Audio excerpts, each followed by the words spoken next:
Hello friends, welcome to our YouTube channel Upschooling. I am Vaisakhi, a training teacher. Today I am going to explain how a 5P lesson plan of English grammar is delivered in an Odia medium school. I have taken a topic of class 9, that is the adverb and its types. Let's start. The first duty of a teacher after entering into the class is to fill up the blanks of the blackboard, that is the date, school, class, age, period, time, subject and topic. But the topic column should be left blank.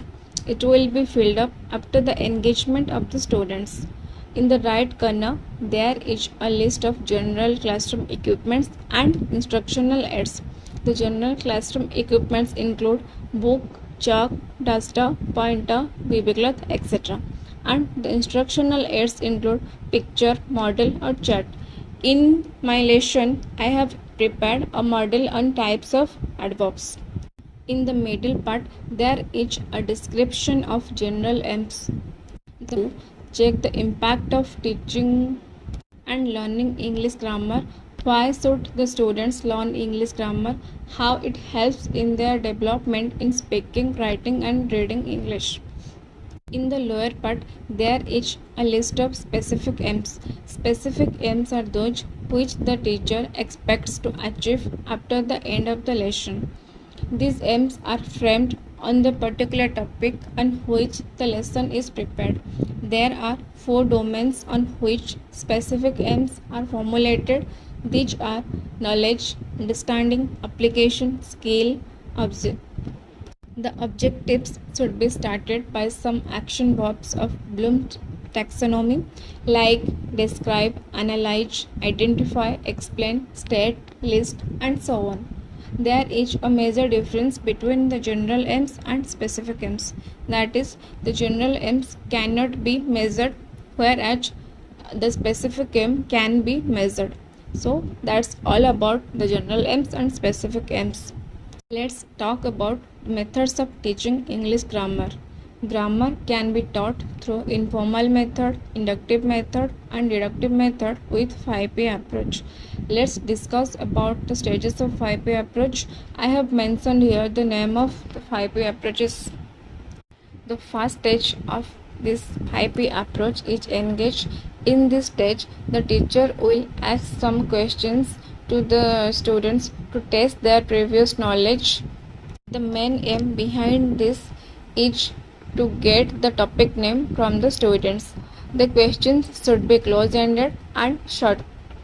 For example, what is a verb? What is a noun?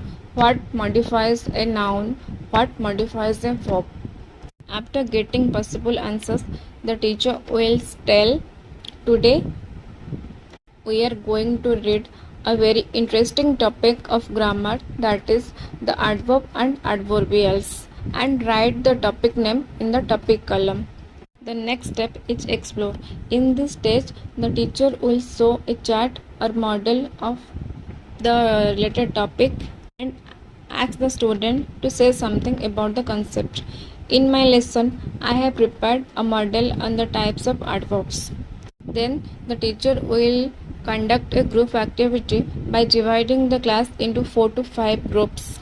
As we know, group activity can be conducted in every stage of the approach because it is mainly depends on the students' participation. After dividing the class, the teacher will distribute the questions written in the worksheets. The questions should not be so easy.